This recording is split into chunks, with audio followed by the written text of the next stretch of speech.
At my wife's family house party, my wife's sister cracked a joke. If your wife cheats on you with her true love, her high school lover, will you whimper? Everyone laughed except me. He's impotent in bed anyway. My wife smirked. I just raised my hot dog and said message received. I moved out that night, cut contact, and vanished. A year later my name is Jack Carter, and at 29 years old, I thought I had this whole marriage thing figured out. See, for 8 long years, I bought into this romantic that marriage was like cement. You know, mix all the right ingredients together, give it time to cure, and boom, you've got something unbreakable that'll last forever. What a load of crap that turned out to be.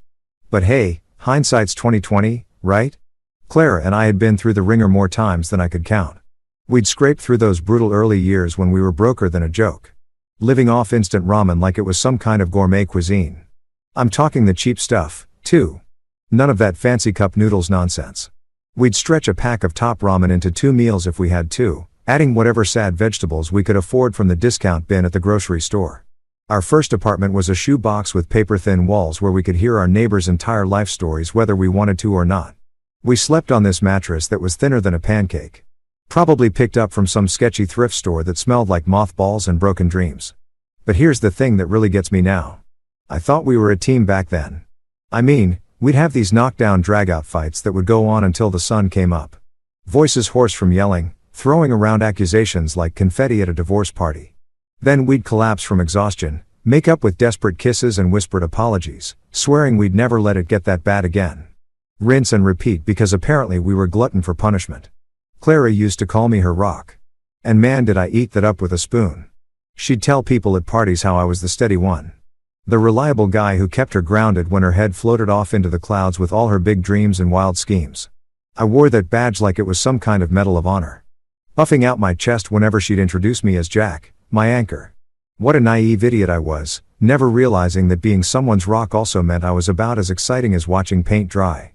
And just as easy to ignore when something more interesting came along. The signs started creeping in so slowly, I almost convinced myself I was imagining things. You know how it goes. Little things that seem insignificant until you string them all together and realize you're looking at a damn tapestry of neglect. Her hand stopped brushing my shoulder when she'd walk past me in the hallway. Used to be this automatic thing, this casual touch that said, "Hey, I see you. I love you." Then one day, I realized it had been weeks since I'd felt that gentle contact. And suddenly, I'm standing there like some kind of pathetic ghost, hoping for scraps of affection. She started smiling more at her phone than at me. And isn't that just a kick in the teeth? I'd walk into a room and catch her grinning at that damn screen. Thumbs flying across the keyboard, completely absorbed in whatever digital conversation was apparently more fascinating than anything I had to say. When I'd ask who she was texting, she'd give me this dismissive wave and mutter something about work or her sister or some friend I'd never heard of. But the smile would disappear the second she looked at me, like someone had flipped a switch, and all the joy just drained right out of her face. The worst part was watching our laughter slowly transform into silence. We used to crack each other up over the stupidest stuff. Bad movies, weird neighbors, inside jokes that probably weren't even that funny, but sent us into hysterics because we were young and in love, and everything seemed hilarious when you had someone to share it with. Those moments became rarer and rarer until our conversations consisted of logistics and grocery lists. And did you remember to pay the electric bill? That silence wasn't just quiet. It was this living, breathing wall that grew thicker every day. I'd try to break through it with jokes or stories about my day, but they'd fall flat against this invisible barrier Clara had constructed around herself. She'd nod politely, make the appropriate noises, but her eyes would be somewhere else entirely. It was like talking to a beautiful mannequin that occasionally moved its mouth to say, and that's nice, honey. I started analyzing every interaction, replaying conversations in my head like some kind of forensic investigator, trying to figure out where it all went wrong. Was it something I said, something I didn't say? Was I too boring, too predictable, too much of that steady rock she used to claim she loved? The harder I tried to reconnect, the further she seemed to drift away, like I was trying to grab smoke with my bare hands. Friends would ask how married life was treating us, and I'd plaster on this fake smile and give them the standard answer. Great. Couldn't be better. Meanwhile, I was dying a slow death inside, watching the woman I'd promised to love and cherish gradually transform into a polite stranger who happened to share my bed and my Netflix password. The really twisted part, I kept believing we could fix it. I kept thinking that if I just tried harder, loved better, became more interesting somehow, I could win her back. Like she was some kind of prize I temporarily misplaced rather than a person who'd simply decided I wasn't worth the effort anymore. I was so busy being her reliable rock that I forgot rocks don't feel pain when people step all over them. Looking back now, I can see I was already becoming invisible in my own life, fading into the background like wallpaper nobody notices until it starts peeling at the edges. But at the time, I just kept mixing that cement, convinced that with enough patience and the right formula, I could build something unbreakable. What a joke that turned out to be. You know what's funny? Everyone thinks yelling and screaming means a marriage is circling the drain. Hollywood's got us all convinced that the moment couples start throwing dishes and slamming doors, it's game over. But let me tell you something I learned the hard way. Silence is 1,000 times worse than any shouting match you could imagine. At least when Clara and I used to fight, there was passion behind it. Fire. Even if we were pissed off and saying things designed to hurt, we were still engaged with each other. We still cared enough to get worked up, to let our emotions spill out all over the place like some kind of messy human train wreck. But when she stopped fighting with me altogether, that's when I should have known I was truly screwed. The transition was so gradual, I almost missed it entirely. One day, we're having these epic battles that shake the walls, and the next thing I know, Clara's responding to everything with this infuriating smirk that made me want to punch something. Not her, obviously. I'm not that kind of guy, but maybe a wall or a pillow or one of those inflatable punching bags they sell at sporting goods stores for exactly this kind of situation. It started with the little disagreements first. I'd mentioned that maybe we should try a different restaurant for date night. Something other than that overpriced Italian place where the portions are smaller than a toddler's fist and the waiters act like they're doing you a personal favor by bringing you water. Instead of her usual, "But I love their tiramisu," followed by a playful argument about food preferences, I'd get this weird half smile and a shrug that said absolutely nothing and everything at the same time. When I'd ask her opinion on bigger stuff, should we repaint the living room? What did she think about maybe getting a dog? Did she want to visit my parents for Thanksgiving? She'd give me these responses that weren't really responses at all. Whatever you think is best, Jack, I'm sure you'll figure it out. You're the responsible one. Each answer delivered with that same maddening smirk, like she was in on some joke that I wasn't clever enough to understand. The worst part was when I finally worked up the courage to ask the big question, the one that had been eating at me for months like some kind of emotional parasite. We were sitting on our couch. Well, my couch, since she'd claimed the recliner as her personal throne, and I just blurted it out during a commercial break. "Claire, are you happy? I mean, really happy with us?" She didn't even pause the TV. Didn't turn to look at me. Just kept staring at some stupid commercial for car insurance while that smirk spread across her face like she'd been waiting for this moment her entire life. Why ask questions you already know the answers to? That sentence hit me like a freight train loaded with broken dreams and expired warranties. It hollowed me out from the inside, scooped out everything that used to be confident and hopeful, and left behind this empty shell that looked like Jack Carter but felt like a cheap knockoff. Because the thing is, I didn't know the answer. I was asking because I genuinely had no clue what was going on in her head anymore. But apparently, my ignorance was so obvious that even asking the question was pointless. But did I give up? Hell no. Because I'm Jack Carter, reliable to a fault. And quitters are for people who don't understand the value of hard work and determination. So, I doubled down on trying to fix whatever was broken between us. I planned date nights like I was organizing a military operation, researching restaurants, checking movie times, even buying her flowers from that fancy place downtown that charges $20 for what you can get at the grocery store for $5. She'd brush off every gesture with excuses that got more creative as time went on. "I'm too tired tonight. I've got that early meeting tomorrow." Sabrina and I already made plans. That last one became her go-to. Actually, once her sister moved in, and suddenly everything revolved around whatever drama was currently consuming Sabrina's life, I started talking less around the house, partly because every conversation felt like walking through a minefield, and partly because Clara had made it pretty clear that my thoughts and opinions ranked somewhere below the weather forecast in terms of importance. My jokes fell flat. My observations about work or current events got met with distracted nods. And my attempts at deeper conversations were deflected with the skill of a professional volleyball player. The silence that filled our house wasn't peaceful. It was thick and oppressive, like trying to breathe through wet concrete. I catch myself holding my breath sometimes just to see if anyone would notice. But Clara was always absorbed in her phone or her laptop or some conversation with Sabrina that apparently required whispering and giggling like they were plotting to overthrow a small government that I became a ghost in my own home, floating from room to room without making much impact on anything. In the mornings, I'd make coffee for both of us out of habit, but she'd already be gone or rushing out the door with a travel mug she'd filled herself. In the evenings, I'd ask about her day and get monosyllabic responses delivered without eye contact. Fine, busy, tired.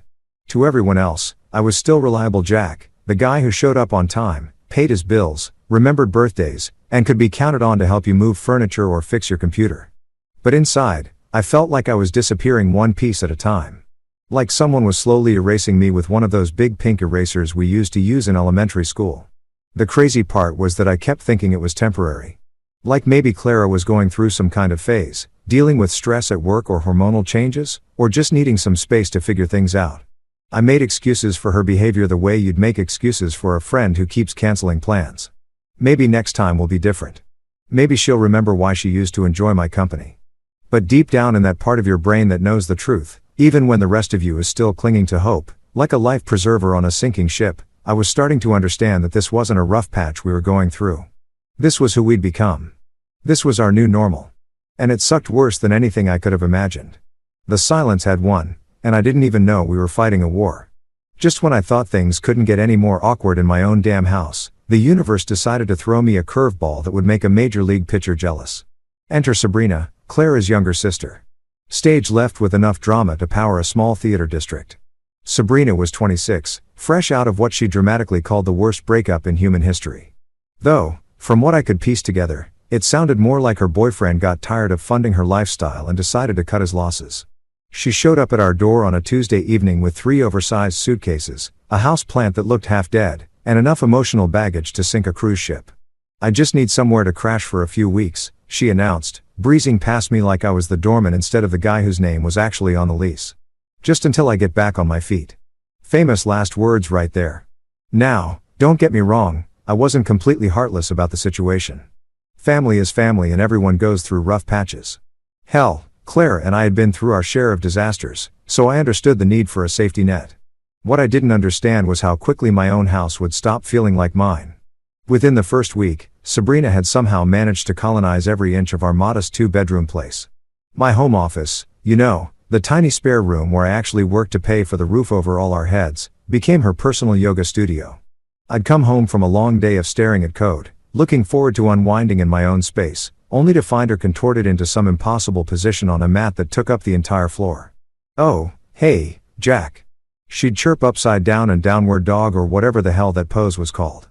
Just finishing up my evening flow. The energy in this room is absolutely perfect for my practice. Perfect for her practice, maybe. Terrible for my sanity. My desk got buried under her collection of essential oils, crystals, and self-help books with titles like Manifesting Your Best Life and Healing Your Inner Goddess. My filing cabinet became her dresser overflow. My comfortable office chair, the one I'd saved up for months to buy, was now draped with her sports bras and leggings that apparently needed to air dry in what used to be my sanctuary. But the office takeover was just the beginning. Sabrina's presence spread through our apartment like some kind of invasive species. The bathroom became a war zone of beauty products that I couldn't even pronounce. Where Clara and I used to have maybe 6 bottles total, shampoo, conditioner, body wash, and the basics. Suddenly, every surface was covered with serums, masks, exfoliants, and mysterious potions that promised to do everything from detoxifying your pores to realigning your chakras. I go to brush my teeth and have to move 17 different bottles just to reach the toothpaste. My razor got buried behind some kind of jade roller that Sabrina swore was essential for lymphatic drainage, whatever the hell that meant. The shower looked like a Sephora had exploded in it. And don't even get me started on the laundry situation. Suddenly, every load became an archaeological expedition. Sabrina's clothes were everywhere, draped over chairs, hanging from doorwork knobs, spread across our couch like some kind of fabric installation art. She had this habit of doing laundry, and then just leaving it.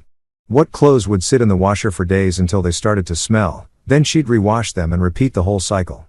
"I'm just so busy with my healing journey," she'd explain when Clara would gently suggest maybe putting clothes away. "I can't be bothered with mundane tasks when I'm working on my spiritual growth, right?" Spiritual growth. That must be what they're calling unemployment these days. But here's where things got really twisted. Clara absolutely lit up around her sister. It was like someone had flipped a switch that I didn't even know existed. The woman who could barely muster enthusiasm for a conversation with her own husband suddenly became this animated, laughing, energetic person. Whenever Sabrina was around, they'd spend hours talking about everything and nothing. Sabrina's ex-boyfriend, who was apparently a narcissistic energy vampire. Their childhood memories, Celebrity gossip, astrology, you name it. Clara would hang on every word like Sabrina was dispensing ancient wisdom instead of recycled pop psychology she'd picked up from Instagram influencers. The inside jokes started almost immediately. They'd reference things that happened before I came into the picture, or they developed new running gags that somehow always seemed to exclude me. They had this weird sisterly shorthand where one of them would start a sentence and the other would finish it, then they'd dissolve into giggles like they were still teenagers sharing secrets at a sleepover. Remember when we convinced Mom that Clara would start, that aliens had rearranged her garden gnomes? Sabrina would finish and they'd both crack up like it was the funniest thing in human history that I'd sit there on my own couch in my own living room feeling like I was watching a show I wasn't invited to be part of. Every shared glance, every burst of laughter, every inside reference drove home the same message. You're not part of this club, Jack. The morning routine became particularly brutal. I'd stumble into the kitchen looking for coffee. That sacred ritual that made me functional enough to face another day, only to find Sabrina already there, bright-eyed and bushy-tailed, chatting Clara's ear off about her dreams or her chakras, or whatever mystical nonsense was on her mind that day. Clara would be making elaborate coffee drinks for both of them. Fancy stuff with whipped cream, flavored syrups, cinnamon sprinkles, the whole 9 yards. These weren't just cups of coffee. They were Instagram-worthy works of art that probably took 20 minutes to construct. Meanwhile, my coffee maker, the simple, reliable machine that had served me faithfully for years, would be pushed to the back of the counter, unplugged and forgotten. My usual morning coffee would sit there getting cold while Clara fussed over Sabrina's complex beverage requirements. "Good morning, Jack." Sabrina would sing out like she was the hostess of this household instead of the unexpected guest who'd been temporarily crashing here for what was now going on 2 months' mourning. I'd mumble, reaching for my neglected coffee and trying not to let the bitterness show. And I'm not just talking about the coffee. The living room became their domain, too. Sabrina's friends started showing up for impromptu wine nights that nobody bothered to run by me first. I'd come home expecting a quiet evening, maybe catch up on some shows with Clara, only to find our living room had been transformed into some kind of support group. Meeting. 5 or 6 women would be scattered across our furniture, glasses of wine in hand, discussing their journeys and growth in toxic relationships, while our coffee table disappeared under a spread of cheese, crackers, and whatever expensive wine they decided was necessary for their healing circle. "Oh, Jack's home," Clara would announce like I was some kind of interesting visitor instead of the guy who lived there. "Ladies, you remember my husband, Jack?" They'd all turn and give me these polite smiles that somehow managed to be welcoming and dismissive at the same time, like I was a friendly dog who'd wandered into their important conversation. "Hi, Jack." They'd chorus, then immediately turn back to whatever earth-shattering discussion I'd interrupted that I realized standing there in my own living room with my cheap work clothes and my tired face that I had officially dropped a rung on the ladder in my own marriage. Hell, I dropped several rungs. Sabrina got the fancy coffee, the attention, the laughter, the late-night conversations. I got the leftovers of Clara's energy if there were any leftovers at all. And the worst part, I could feel myself slipping further down that ladder every single day. And I had no idea how to climb back up. The breaking point came at Clara's family house party. And let me tell you, when the universe decides to kick you in the teeth, it doesn't mess around with subtlety. This wasn't going to be some quiet moment of realization. Oh no. This was going to be a full-blown public execution disguised as a backyard barbecue. Every year, the Doyle family threw this massive get-together at Clara's parents' house. Picture your typical American suburban nightmare. A sprawling backyard with a deck that had seen better days, picnic tables covered in checkered tablecloths, and enough folding chairs to seat a small army. Mrs. Doyle would spend weeks preparing like she was hosting the freaking United Nations, making sure there was enough potato salad and coleslaw to feed half the county. This particular Saturday was one of those perfect late summer days that make you forget how much you hate everything. The sun was shining. There was a gentle breeze that kept things from getting too sticky. And the smell of charcoal and lighter fluid hung in the air like some kind of suburban incense. Under normal circumstances, I might have actually enjoyed myself. But these weren't normal circumstances, were they? The whole extended Doyle clan was there. And when I say extended, I mean extended. We're talking about Mr. and Mrs. Doyle, of course, along with Clara's aunts and uncles, cousins I'd met maybe twice in 8 years, old family friends who'd known Clara since she was in diapers, and neighbors who'd somehow earned permanent invitation status through years of borrowing lawnmowers and returning casserole dishes. I should have seen the warning signs from the moment we walked through the back gate. Clara immediately gravitated towards Sabrina, who was already holding court near the drink table, regaling a small crowd with what I assumed was another thrilling installment of her post-breakup spiritual awakening saga. They fell into their usual sister act, finishing each other's sentences, sharing meaningful looks, laughing at jokes that apparently required a secret decoder ring to understand on me. I did what I always did at these things. I grabbed a beer from the cooler, loaded up a paper plate with whatever Mrs. Doyle had deemed acceptable barbecue food, and found a quiet spot where I could blend into the background like suburban camouflage. That's where I was when it happened. Sitting on a folding chair that was definitely not designed for long-term comfort, working my way through a hot dog that had seen better days. When Sabrina decided to provide the evening's entertainment at my expense, she was already half in the bag, which wasn't exactly shocking considering she'd probably started drinking around noon. Sabrina had this way of getting progressively louder and more dramatic as the alcohol kicked in, like someone was slowly turning up the volume on a really obnoxious radio station. The conversation had been flowing around me. Something about someone's new job, someone else's vacation plans, the usual family party small talk that you participate in just enough to be polite. I was actually starting to relax, thinking maybe I could get through this whole thing without any major incidents. That's when Sabrina's voice cut through the background chatter like a rusty knife. "Hey, Jack," she called out loud enough for half the neighborhood to hear. The entire backyard seemed to pause like someone had hit the mute button on a TV remote. "If Clara cheats on you with her true love, her high school boyfriend, will you whimper?" The silence that followed was deafening. I'm talking about the kind of quiet that makes you suddenly aware of every sound. The hiss of the grill, someone's beer bottle clinking against the table, a dog barking 3 houses over. Every single person in that backyard was staring at me, waiting to see how I'd react to being publicly humiliated by my sister-in-law. But Sabrina wasn't done. Oh no, she was just getting warmed up. I looked at Clara hoping, praying for some sign that she was going to shut this down, that she was going to stand up for her husband of 8 years and tell her sister to knock it off. Instead, what I got was something so much worse that Clara's face lit up with this twisted kind of glee, like Sabrina had just handed her the perfect opportunity she'd been waiting for. She looked directly at me and with that same smirk I'd been seeing for months, she delivered the killing blow. "He's impotent in bed anyway." The backyard erupted. I'm not talking about polite chuckles or awkward laughs. This was full-blown hysteria. Uncle Bob nearly choked on his beer. Cousin Sarah was doubled over, wiping tears from her eyes. Mrs. Doyle was covering her mouth with her hand, but I could see her shoulders shaking with suppressed laughter. Even Mr. Doyle, who usually tried to stay above the family drama, was grinning like he'd just heard the joke of the century. They were all laughing at me. Every single person in that yard, people I'd known for years, people I'd helped move furniture and fix computers and remember birthdays for, they were all having the time of their lives watching me get destroyed. That I sat there frozen, my face burning like someone had set it on fire. The hot dog in my hand suddenly felt like it weighed 1,000 pounds. My beer had gone warm and tasteless.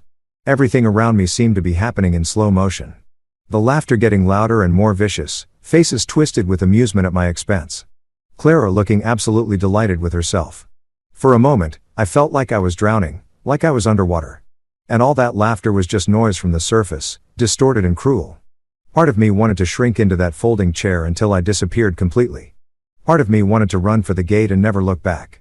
Part of me wanted to scream at all of them to tell them exactly what I thought of their twisted idea of entertainment. But then something shifted inside me. Something went perfectly crystallinely still. I looked at Clara, really looked at her. I saw the satisfaction in her eyes. The way she was savoring this moment like fine wine. I saw how proud she was of her little performance. How much she was enjoying watching me squirm. And in that moment, I understood something fundamental about our relationship that I'd been too blind or too stubborn to see before. This wasn't a woman who loved me, but was going through a rough patch. This wasn't someone who was temporarily lost and would find her way back to us. This was someone who had actively chosen to humiliate me in front of her entire family, who had weaponized our private life for public entertainment, who thought my pain was hilarious. I raised my hot dog slightly like I was making a toast. My voice came out calm and steady, cutting through the laughter like a blade through silk. Message received. Those 2 words hit the backyard like a bomb. The laughter died instantly, cut off so abruptly it was almost violent. Suddenly, everyone was looking uncomfortable, shifting in their chairs, finding fascinating things to stare at in their drinks. The only sound was the grill hissing and popping in the background. I stood up slowly, placed my warm beer down on the nearest table with deliberate care, and walked toward the side gate. I didn't run, didn't storm off in a dramatic huff. I just walked steady and purposeful like a man who had finally figured out exactly where he stood. That I didn't look back. Not once, but I could feel every eye in that yard watching me leave. And I could practically hear their collective realization that the joke had suddenly stopped being funny. Behind me. The silence stretched on, heavy and awkward, like a funeral where nobody knew quite what to say. Perfect. That night, I didn't sleep. Hell, I didn't even try. Sleep was for people who had something to wake up for. And I'd just discovered that everything I thought I was waking up for had been a lie wrapped in 8 years of self-deception. That I sat in my car in the driveway for what felt like hours, engine off, just staring at the house that was supposed to be my home. Through the living room window, I could see Clara and Sabrina on the couch, probably dissecting the evening's events like a couple of vultures picking over roadkill. Every so often, one of them would laugh, and I'd wonder if they were still getting mileage out of their public execution of my dignity. Around midnight, I finally went inside. They'd moved their little post-mortem party to Clara's bedroom. I could hear their voices through the door, punctuated by occasional bursts of laughter that felt like nails on a chalkboard. I stood there in the hallway for a moment listening to my wife and her sister bond over my humiliation. And something inside me just broke. Not in a dramatic explosive way, but more like a dry branch that's been under pressure too long. One final stress and snap. Clean break. No going back. That I made my way to the bathroom and stared at myself in the mirror. The guy looking back at me was a stranger. Red-rimmed eyes, shoulders slumped like he was carrying the weight of the world. The kind of defeated expression you see on people waiting in unemployment lines. When had I become this pathetic? When had I turned into the kind of man who would sit there and take that kind of abuse in front of an audience? But here's the thing about rock bottom. It gives you perfect clarity about exactly how far you've fallen. And sometimes, if you're lucky, it also shows you the way back up. I spent the next few hours in a weird kind of focused trance, like I was operating on autopilot while my conscious mind watched from somewhere outside my body. I moved through our apartment systematically, gathering everything that mattered, everything that was actually mine rather than ours. 2 duffel bags was all it took. 8 years of marriage and my entire independent existence fit into 2 pieces of luggage. Clothes obviously enough for a couple weeks. Nothing fancy. My laptop and all the work files I'd need to keep the freelance gigs going. Important documents, birth certificate, social security card, passport, insurance papers, all the bureaucratic proof that Jack Carter existed as something more than just Clara's disappointing husband. The emergency cash was hidden in a shoe box in the back of our bedroom closet. $3,000 in 20s and 50s that I'd been squirreling away for years. Originally intended for a surprise vacation or maybe a down payment on a better place.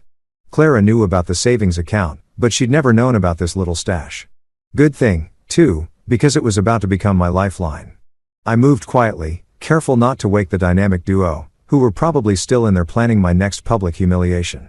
Every item I packed felt like a small declaration of independence. My favorite coffee mug, the one Clara always rolled her eyes at because it had a stupid joke about programmers on it. My collection of paperback sci-fi novels that she'd always called boy books. The camping gear I'd bought years ago when I still had fantasies about weekend adventures that never materialized.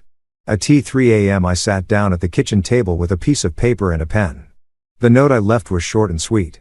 Hope the joke was worth it. That was it. No long explanation, no emotional goodbye, no list of grievances or demands for better treatment. Just 7 words that said everything that needed to be said. I placed it in the exact center of the table where Clara would be sure to see it when she came out for her morning coffee. Then I did something I'd been planning for weeks, but never had the guts to follow through on. I pulled out the envelope I'd been carrying around like a talisman, the one that contained divorce papers. I'd quietly prepared during my lunch breaks. I told myself I was just being practical, just covering my bases in case things got worse. Turns out things could always get worse than you imagined. I placed the envelope right next to the note. Let her explain that to Sabrina over their fancy coffee with whipped cream and sprinkles. By 4 a.m. I was loading my bags into my car. The neighborhood was dead quiet. The kind of pre-dawn stillness where every sound seems amplified. My car door closing sounded like a gunshot in the silence. I half expected lights to start coming on, neighbors peering out their windows to see what was happening, but the world stayed dark and peaceful. That I drove out of that subdivision like I was escaping from prison, which wasn't far from the truth. Every mile between me and that house felt like shedding another layer of the pathetic person I'd become.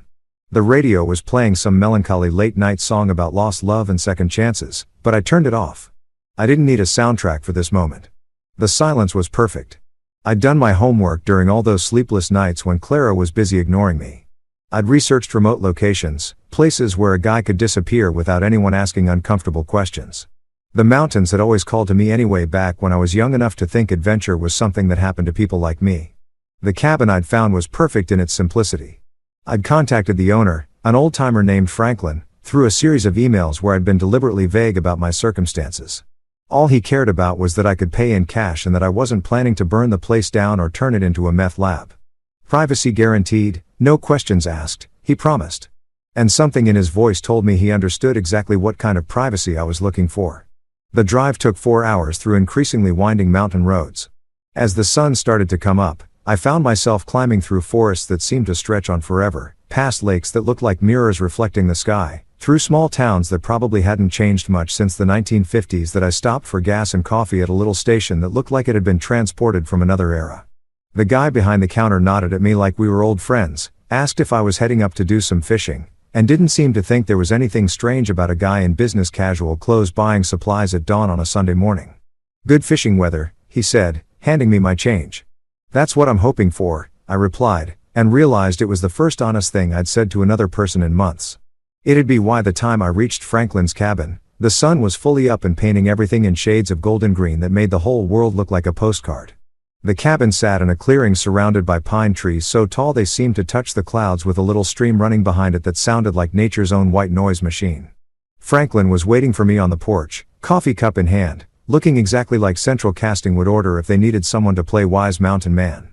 Gray beard, flannel shirt, boots that had seen some serious miles. "You, Jack?" he asked. "That's me." "Good.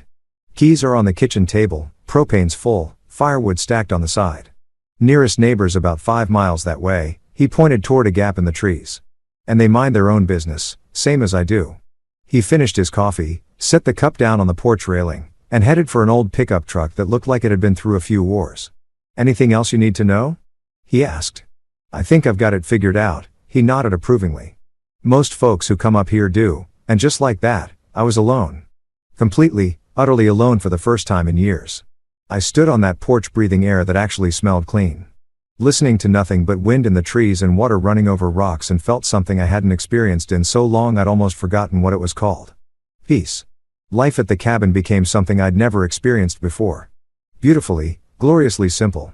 No schedules dictated by someone else's moods. No walking on eggshells wondering if I'd accidentally said something that would earn me another dose of silent treatment. No competing for attention in my own damn home. Just me, the mountains, and the kind of quiet that actually lets you hear yourself think. The first week was rough, I'll admit. Not because I missed Clara. Hell no, but because I'd forgotten how to exist without constantly monitoring someone else's emotional temperature. I kept catching myself listening for footsteps in the hallway, bracing for the sound of a door slamming somewhere in the house. It took my nervous system about a week to figure out that the only drama happening here was whether I wanted coffee or tea with breakfast. My days develop their own rhythm. The kind of natural flow that happens when you're not constantly adapting to someone else's chaos. I'd wake up when my body felt like waking up. Usually around sunrise, which up here meant being greeted by light filtering through pine trees like nature's own cathedral. No alarm clock, no scrambling to get ready while someone hogged the bathroom. No starting my day already stressed about what mood I'd be walking into. Coffee became a ritual instead of a necessity. I'd make a pot using water from the well behind the cabin. Water that actually tasted like water instead of the chlorinated stuff we got in the suburbs, and sit on the front porch watching the mist rise off the little stream that ran behind the property. Sometimes deer would wander through the clearing and we'd eye each other with mutual respect. They minded their business. I minded mine. The freelance programming work was easier than I'd expected. Turns out when you're not constantly interrupted by passive-aggressive comments and household drama, you can actually focus on code for hours at a time. I'd set up my laptop on the kitchen table by the window and lose myself in the logical, predictable world of algorithms and databases. Problems had clear solutions here. If something was broken, you fixed it. If code didn't work, you debugged it until it did. No hidden meanings, no emotional landmines, no wondering if your attempts to help were actually making things worse. The money situation worked out better than I'd hoped without Clara's expensive coffee habits. Sabrina's endless stream of Amazon packages, and the general financial bleeding that came from supporting 2 adults who treated money like it was infinite. My modest freelance income actually stretched pretty far. The cabin rent was cheap, groceries were basic, and my entertainment budget consisted mainly of library books and hiking boots. Speaking of hiking, Jesus, I'd forgotten what it felt like to actually use my body for something besides sitting in front of a computer and absorbing emotional punishment. The mountains around here were laced with trails that ranged from easy walks to serious climbs that left me gasping but satisfied in ways I hadn't felt in years. That I started small, following the marked trail that wound along the stream for a couple miles before looping back. But as my legs got stronger and my lungs adapted to the altitude, I got more ambitious. There were peaks up here that offered views that made you understand why people write poetry about nature. Standing on a rocky outcrop at 8,000 feet, looking out over valleys that stretch to the horizon, you start to get some perspective on how small your problems really are. The physical work was a revelation. Franklin had left behind a decent pile of seasoned firewood, but I could see I'd need more to get through the winter if I planned to stay that long. So, I learned to split wood, which turned out to be incredibly therapeutic. There's something primal and satisfying about swinging an axe, feeling it bite into the wood, watching a log split clean down the middle. Each swing was like chopping away another piece of the passive, beaten down version of myself I'd become at him.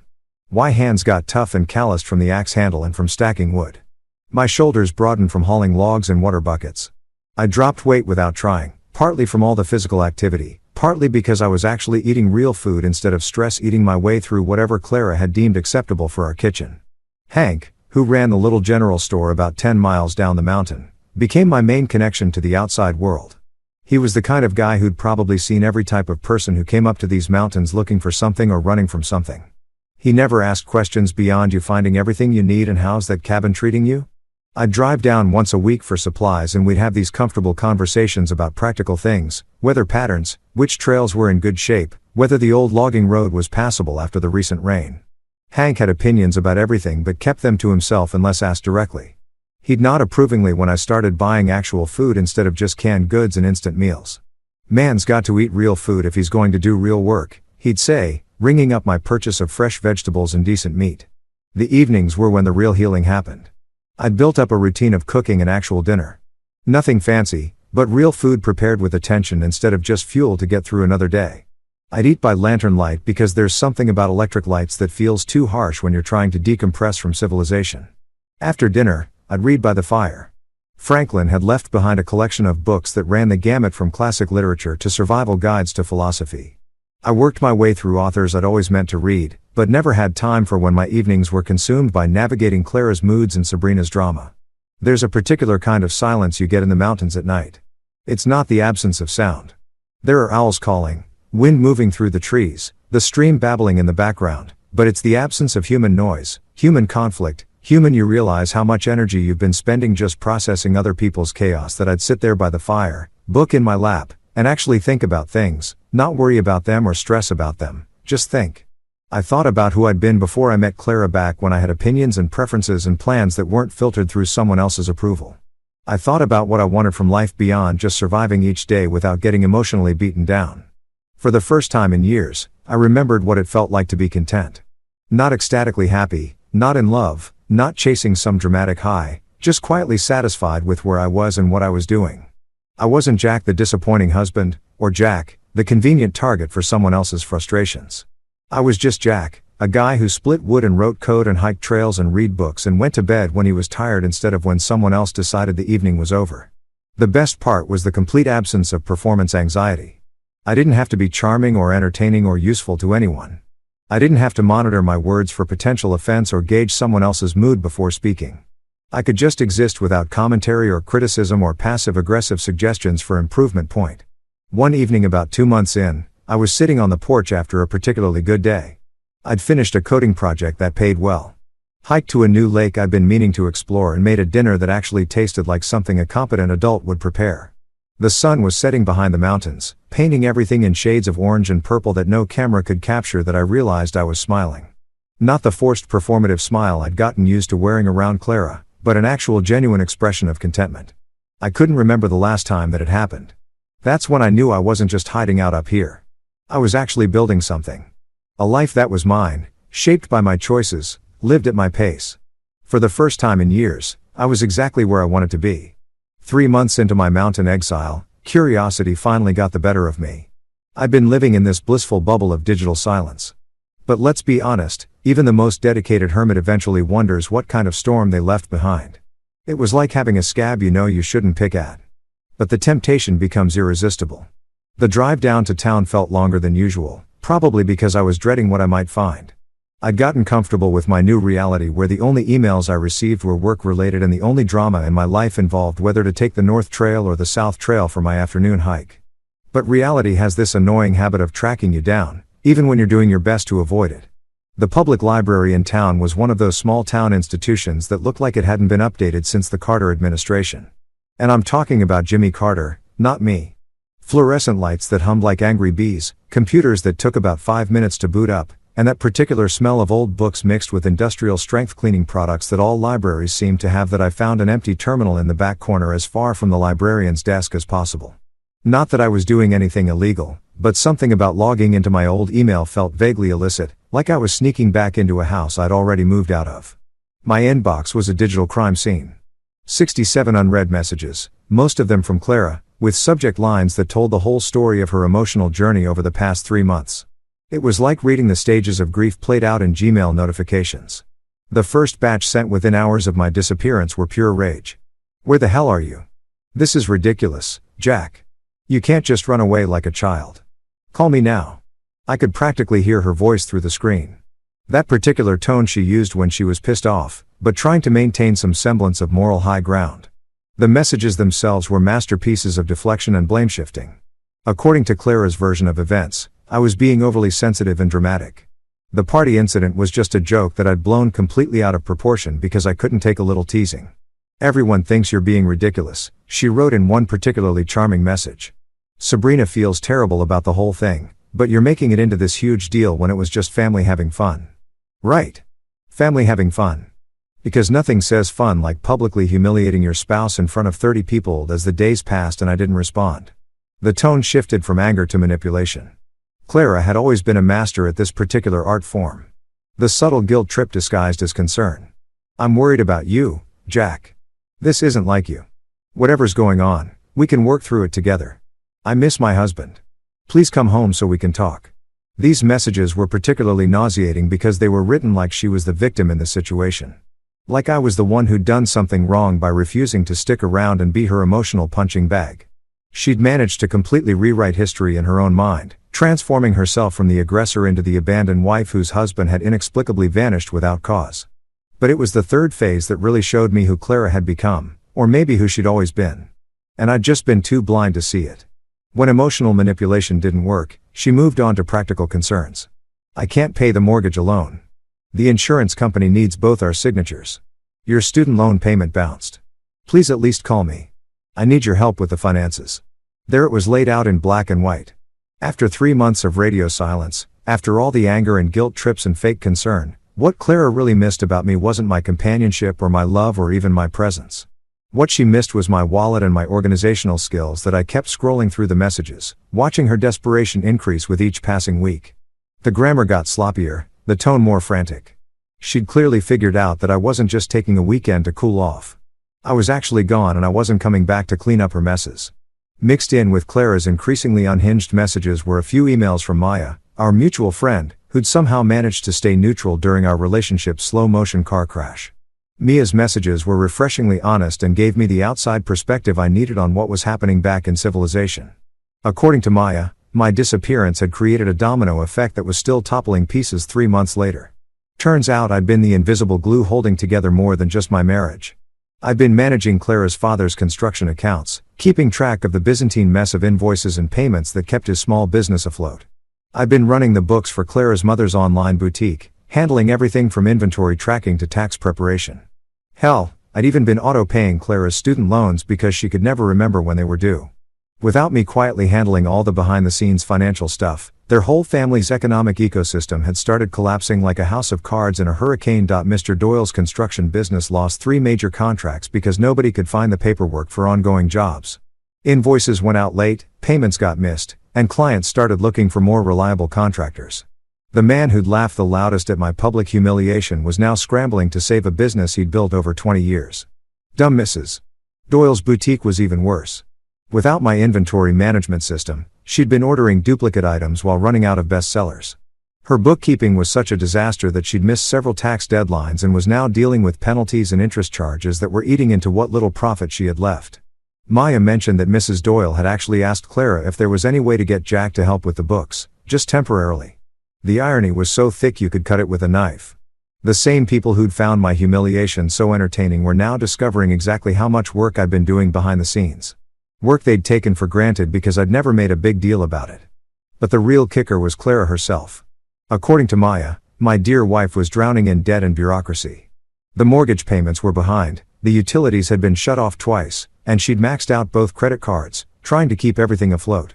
She'd tried to take over the financial management herself, but quickly discovered that staying organized requires more than just good intentions. She keeps asking me if I've heard from you, Maya wrote. I think she's finally starting to understand how much you were doing that she never noticed. She's definitely not the same person who was making jokes at that party. I leaned back in the uncomfortable library chair and stared at the screen. Part of me, a very small, petty part, felt a certain satisfaction at learning that my absence had consequences. For years, I'd felt invisible and unappreciated, like I could disappear tomorrow and nobody would notice. Turns out, I was half right. They hadn't noticed my contributions until they were gone. But boy, they were noticing now. The bigger part of me, though, just felt tired. Tired of being angry. Tired of carrying around resentment like a heavy backpack. Tired of defining myself by what other people had done to me. I'd spent 3 months building a new life. And dwelling on the wreckage of the old one felt like a step backward that I closed the browser without responding to any of the messages. Whatever was happening back in the suburbs wasn't my problem anymore. I'd filed the divorce papers. I'd left the note. I'd made my position clear. If Clara wanted to reach me, she had my lawyer's contact information.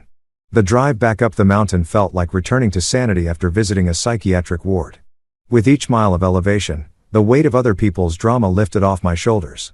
By the time I reached the cabin, I'd already started forgetting the details of Clara's messages. I had firewood to split and code to write and trails to explore. The past could take care of itself. A year later, I was splitting firewood behind the cabin when I heard a car engine struggling up the gravel road. The sound was wrong. Too much grinding, not enough power, like someone was pushing an old sedan way beyond its comfort zone on mountain terrain. I paused mid-swing, axe suspended above my head, listening to the engine cough and whee its way closer. Nobody came up here by accident. The road to Franklin's cabin wasn't on any GPS system, and you had to make several deliberate turns off increasingly sketchy back roads to find it. Whoever was driving up here knew exactly where they were going, which meant they were looking for me specifically. My first thought was that maybe it was Franklin coming to check on his property or collect rent. But Franklin drove a pickup truck that sounded like it could climb mountains in its sleep. Not whatever piece of automotive desperation was currently struggling up my driveway. The car that finally emerged from the tree-in was a beat-up Honda Civic that looked like it had seen better decades. The paint had faded to that particular shade of gray that used to be some other color, and I could hear something rattling in the engine that definitely wasn't supposed to be rattling. It pulled up next to my truck and sat there for a moment, engine ticking as it cooled down. Then the driver's door opened and Clara stepped out that I almost didn't recognize her. This wasn't the put-together woman who used to spend an hour getting ready for a trip to the grocery store. This version of Clara looked like she'd been through a blender set on rough year. Her hair was longer and less styled, pulled back in a simple ponytail that suggested function over fashion. She was wearing jeans that actually looked worn from use rather than purchased pre-distressed and a jacket that had clearly seen some serious mileage. But it was her face that really told the story. The smugness was gone, replaced by something I'd never seen there before. Genuine humility mixed with exhaustion. She looked like someone who'd been carrying a heavy load for a long time and was finally ready to set it down. It was starting to rain. One of those mountain storms that comes out of nowhere and immediately soaks everything in sight. Clara stood next to her car for a moment, getting drenched like she wasn't sure she had the right to approach my porch without permission. "Jack," she said, and her voice was different, too. Smaller, less certain. None of the edge I'd gotten used to over the last years of our marriage. I stuck the axe in the chopping block and walked over to the porch, not exactly inviting her up, but not telling her to leave either. She followed, water dripping from her hair, clutching a manila envelope that was getting soaked in the downpour. "I brought the signed divorce papers," she said, holding up the envelope like a peace offering. "Everything's finalized. I'm not here to beg you to come back." That caught me off guard. I've been preparing for some kind of emotional manipulation. Maybe another attempt to guilt me into fixing her financial disasters. But this Clara seemed different, deflated in a way that suggested she'd already accepted defeat. "Then why are you here?" I asked, settling into one of the wooden chairs Franklin had left on the porch. After a moment's hesitation, Clara took the other chair, still clutching the wet envelope. "I'm here to say I'm sorry," she said, and the words came out like they'd been stuck in her throat for months. "I destroyed the best thing in my life. And I need you to know that I know that." I didn't say anything, just waited. In my experience, when someone finally decides to tell the truth, the best thing you can do is let them get it all out without interruption. I've been in therapy, she continued, staring out at the rain instead of looking at me. For about 6 months now, Dr. Martinez, she's helped me understand some things about myself that I didn't want to face. She was quiet for a long moment, gathering her thoughts or maybe her courage. I let Sabrina poison me against you, she said finally. That's not an excuse, just an explanation. She was jealous of what we had, of how stable you were, how reliable. She couldn't stand that I had something she didn't, so she started picking at it, making little comments about how boring you were, how you never did anything exciting. Clara wiped rain from her face, though it was hard to tell if it was just rain. I should have shut her down. I should have defended you. Instead, I started seeing you through her eyes. Started focusing on everything you weren't instead of everything you were. And the more I pulled away, the more you tried to fix things, which just made me more irritated because I thought you were being needy. She let out a bitter laugh that had no humor in it. God, Jack, you were trying to save our marriage, and I was annoyed that you cared enough to try. What kind of person does that make me? I could have answered that question, but I didn't. She was doing fine figuring it out on her own. That night at the party, she continued, when Sabrina made that comment about you whimpering, I had a choice. I could defend my husband of 8 years, or I could go for the cheap laugh, and I chose the laugh. She finally looked at me then, and I could see she was crying, though. The rain made it hard to distinguish tears from raindrops. I chose the laugh, Jack. I threw away 8 years of marriage for a 30-second joke that wasn't even funny. And the worst part is, I felt proud of myself afterward, like I'd won something. The rain was coming down harder now, drumming on the porch roof and creating a curtain of water around us. We sat there in our bubble of sound. Two people who used to share everything now sharing one last honest conversation. Dr. Martinez helped me understand that I'd been treating you like my emotional dumping ground for years. Clara said, every time I was frustrated or scared or feeling small, I'd take it out on you because I knew you'd absorb it without fighting back. I mistook your kindness for weakness, your stability for boring predictability. She paused, seeming to choose her words carefully. I turned you into my punching bag and then I resented you for letting me hit you. How up is that? Pretty up. I agreed, speaking for the first time since she'd started talking. I know apologies don't erase scars, she said. I know I can't undo the damage I did, but I needed you to know that I understand what I lost. Not just the financial support or the household management or all the practical stuff you did that kept our lives running smoothly. I lost the only person who ever loved me enough to put up with my worst impulses. She stood up, the signed divorce papers still in her hand. I won't insult your intelligence by asking you to forgive me, she said. I just wanted you to know that the woman who smirked at you that night, who thought your pain was entertaining, that wasn't who I really am. Or maybe it was who I'd become, but it's not who I want to be anymore. She set the envelope on the small table between our chairs. You deserve better than what I gave you, Jack. You always did. I hope you find it. She walked back to her car through the rain, moving like someone who'd finally set down a burden they've been carrying for too long. I watched her drive away, the sound of her struggling engine fading into the distance until all I could hear was rain on the roof and water running in the gutters. That I sat there for a long time after she left, holding the divorce papers, thinking about closure and forgiveness and the strange relief that comes from finally hearing someone acknowledge the truth. Clara was right about one thing. Apologies don't erase scars, but sometimes they help you understand that the scars have already healed and you're stronger than you thought. The storm passed the way mountain storms do, leaving everything clean and new. I went back to splitting firewood, and for the first time in over a year, I wasn't angry anymore. I was just free. The full scope of the fallout didn't become clear until Maya decided to spill the tea about 6 months after Clara's rain-soaked confession visit. Maya had always been the kind of friend who stayed connected to everyone's drama without getting personally invested in it. Sort of like a war correspondent for suburban disasters. She'd drive up to the cabin every few months with groceries, local gossip, and updates on the civilized world that I'd left behind. This particular visit, she came bearing news that was so satisfying I almost felt guilty about enjoying it. Almost. You're not going to believe what's happened to the Doyle family, she said, settling into her usual spot on the porch with a beer and the gleeful expression people get when they're about to share particularly juicy gossip. According to Maya's intelligence network, which was basically every hairdresser, grocery store clerk, and coffee shop employee in a 20-meter radius, my strategic disappearance had triggered a domino effect that was still toppling pieces a year and a half later. Clara had officially declared bankruptcy about 3 months after her cabin visit. Turns out when you're used to having someone else manage all the adult responsibilities in your life, learning to do it yourself while drowning in debt is a pretty steep learning curve. The mortgage went into foreclosure. The credit cards got maxed out and defaulted. And she'd even managed to get her car repossessed, which explained the beat-up Honda she'd driven up the mountain. But Clara's financial collapse was just the appetizer. The main course was what had happened to her parents' businesses. Mr. Doyle's construction company, the one he built over 20 years of early mornings and weekend work, was basically finished.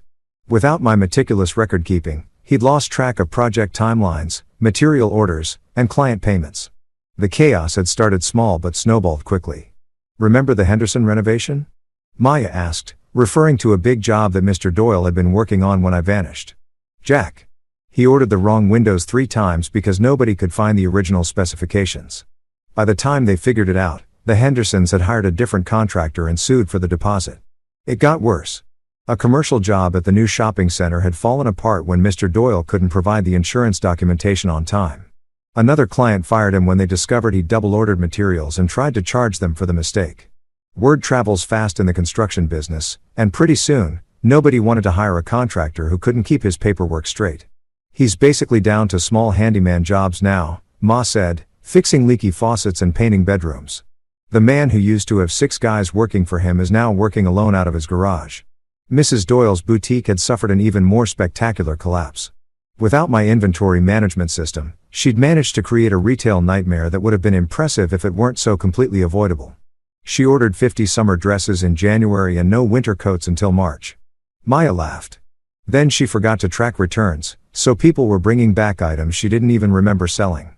The IRS got involved when she missed quarterly payments because she couldn't figure out how much tax she owed. The boutique had officially closed its doors about 8 months after I'd left. Mrs. Doyle had tried to sell the remaining inventory at a massive loss, but even that had backfired when she discovered half of it was damaged from poor storage. The final insult came when she found out she owed the shopping center 3 months of back rent because she'd been calculating the lease payments wrong. "She's working at Target now," Maya said, shaking her head. "Customer service. The woman who used to talk about her entrepreneurial spirit is asking people if they found everything they were looking for." But the real cherry on top of this disaster Sunday was what had happened to Sabrina, the architect of my public humiliation. After the party, when word had spread about how spectacularly the Doyle family's finances had imploded following my departure, Sabrina had quickly become the family scapegoat. Everyone remembered her drunk commentary about my potential whimpering, and they'd started connecting dots between her influence on Clara and the subsequent destruction of their little empire. "Nobody wants to be around her anymore," Maya explained. "She's like a walking reminder of how badly they screwed up. CL's cousins won't return her calls. The neighbors avoid her. Even her old friends have distanced themselves." Sabrina had bounced around for a while, crashing on couches and burning through the goodwill of anyone willing to help her. But her dramatic personality and tendency to treat other people's homes like her personal drama stage had worn thin quickly. One by one, her options had disappeared until she'd been forced to move back in with her parents. "She's 35 years old and sleeping in her childhood bedroom," Maya said with obvious delight. "Same room, same furniture, same live, laugh, love poster on the wall from when she was 16. Mr. and Mrs. Doyle barely talk to her. She's like the ghost of their family's former success." The family gatherings that used to be celebrations had turned into tense affairs where everyone blamed everyone else for their collective downfall. Maya had heard through the grapevine that last Thanksgiving had been a complete disaster with multiple arguments breaking out over who was responsible for driving Jack away. "Clara actually defended you," Maya said. "Can you believe that? She told everyone that they'd treated you terribly and that you'd had every right to leave. It caused a huge fight with her dad, who apparently said something about how you'd been too sensitive, and Clara lost it on him." The irony was beautiful in its completeness. The same people who'd found my humiliation so entertaining were now turning on each other as their world crumbled around them. The party that was supposed to be a fun family gathering had become the moment that marked the beginning of their collective downfall. "The best part," Maya continued, clearly saving the most delicious detail for last, "is that they keep talking about you like you're some kind of criminal mastermind who planned this whole thing.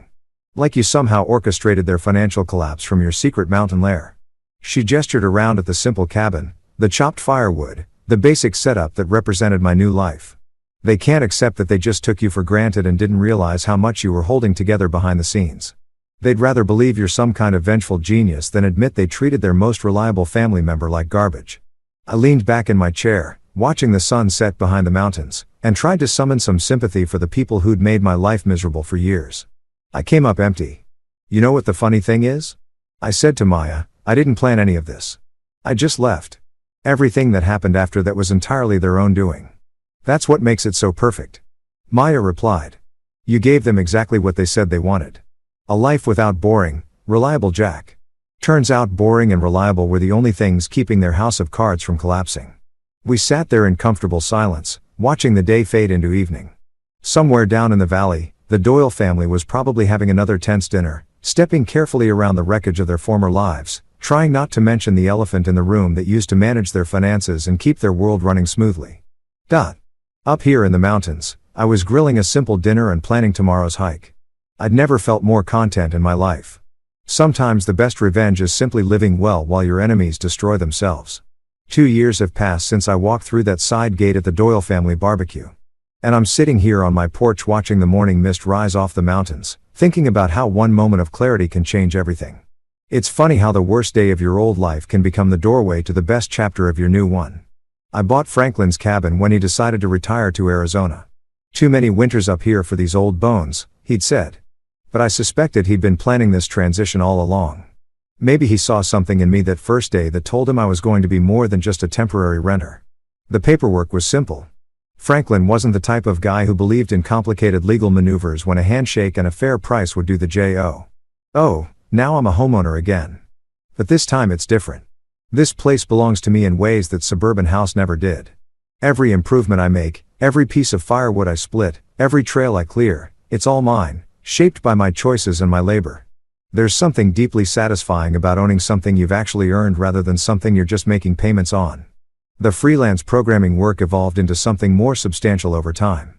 Word gets around in the tech world when you're reliable and good at what you do. And apparently living in the mountains doesn't hurt your reputation when your clients are scattered across 3 time zones. Anyway, I've got a steady roster of companies that send me projects and the work is interesting enough to keep me engaged without being so demanding that it takes over my life. The best part is that I control my schedule completely. If I want to take a Wednesday off to hike to the lake, I do it.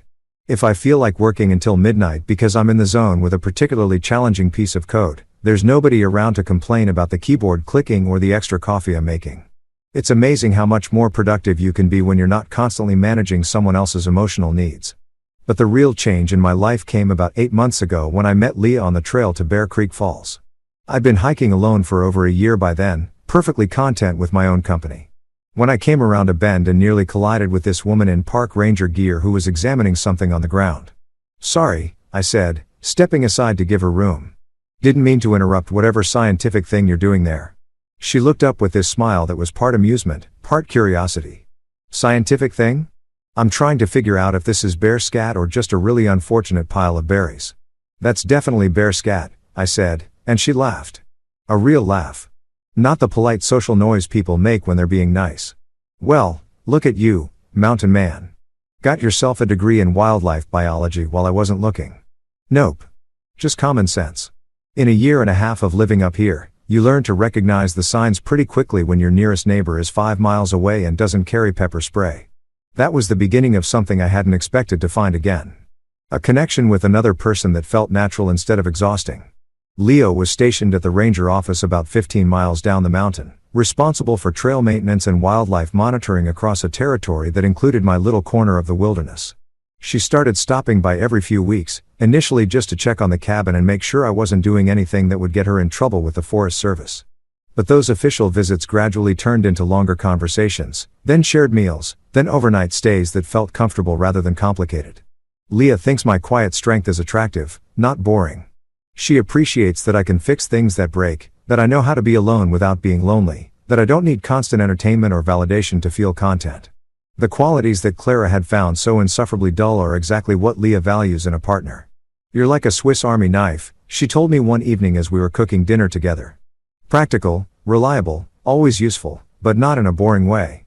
This guy actually knows how to handle life way. It's amazing how different a relationship feels when the other person actually likes who you are instead of tolerating you while hoping you'll change into someone more exciting. Leah and I cook simple meals and take long hikes and read books by the fire. And none of it feels like settling or compromising. It feels like living that we don't live together. She's got her own place closer to town. And we both value our independence too much to rush into cohabitation. But she's here most weekends and I stay at her place sometimes when I need to be closer to civilization for work meetings or supply runs. It's a relationship built on choice rather than convenience, which makes it feel solid in ways my marriage never did. Sometimes, usually when I'm doing something completely ordinary like splitting wood or updating code or planning a hiking route, I remember that party.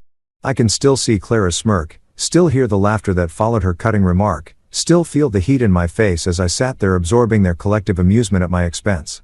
But instead of anger or humiliation, what I feel now is something close to gratitude. That moment of public humiliation gave me perfect clarity about exactly where I stood in my own marriage.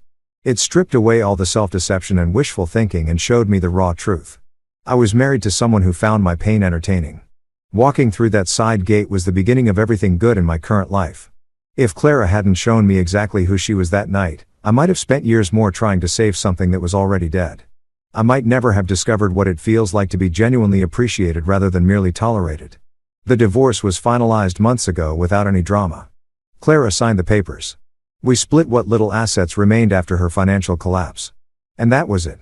8 years of marriage reduced to a legal document and a forwarded mail address. I felt nothing when it was done. No sadness, no relief, just the mild satisfaction of completing a necessary task. I heard through Maya that Clara eventually got her life together, more or less. She's working as a bookkeeper for a small accounting firm, living in a modest apartment, and apparently doing well in therapy. I'm genuinely glad she found some stability, though I have no desire to be part of it. The Doyle family has largely faded into irrelevance as far as I'm concerned. They're still dealing with the consequences of their collective choices. Still probably wondering how their stable family structure collapsed so completely after one party. I don't think about them much anymore, except occasionally when Maya brings news that reminds me how much better my life is now than it was when I was trying to earn their approval. I've learned the difference between being useful and being valued. And I'll never confuse the two again. I've learned that some bridges are worth burning if they're leading to places you don't want to go. Most importantly, I've learned that the worst thing that can happen to you sometimes turns out to be the best thing that could have happened to you. These days, I wake up in a place I chose with work I enjoy next to a woman who thinks I'm exactly who she wants to be with. I make my own coffee, plan my own days, and go to bed when I'm tired instead of when someone else decides the evening is over. I never looked back through that gate, and I never will. The peace I found on the other side was worth every moment of humiliation it took to find it.